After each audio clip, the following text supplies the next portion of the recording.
should not be okay, and you shouldn't be defending it. Domo Dude's absolutely right. The infrastructure that we have for day one patches right now is borderline unethical. Day one patches themselves are not bad. It's actually good to keep a dev team working and then allow them to update a game after it went gold. It is hard to catch everything in QA all before a game goes gold, and just being able to have people work on it all the way up till release is a good thing. But when we started having day one patches, there was an idea that they would alienate people who didn't have an internet connection.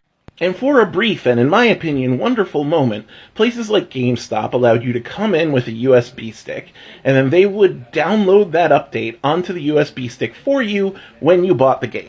Then you went home, you put the game into your console, you put the USB stick in, no problem.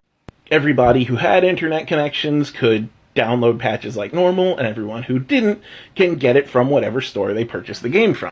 And when game updates were still new on consoles, this was supposed to be the infrastructure that we adopted. And then we just didn't. And the reasons why we didn't are unbelievably stupid. Like, the biggest reason is people just started buying more games online, and that I kind of get. But there's still a huge demographic of people who buy games and don't have internet connections that can support regular updates. Like Domo Dude said, some places you have to pay per gigabyte. And some places still don't have high-speed internet. Like, there are cities near me, and I live in New Jersey, right near New York, that don't have high-speed internet. These are usually lower-income cities, and they shouldn't be punished just for being lower-income cities. But anyway, back to what I was saying before, the reason why we don't have this infrastructure anymore is because people are afraid of piracy. There's this big thing in the era of the PS3 and the Xbox One where people started tinkering with updates on USB sticks. And companies flipped shit.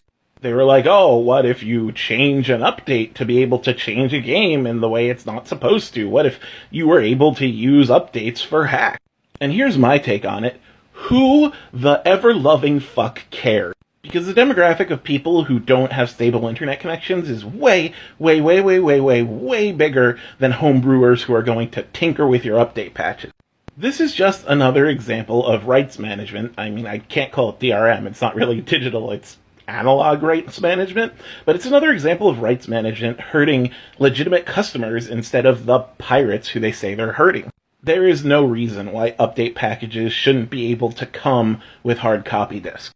It takes literally no equipment. All it would take is a computer with a USB port. Yet publishers won't let it happen due to hacking paranoia, and that pushes more people online.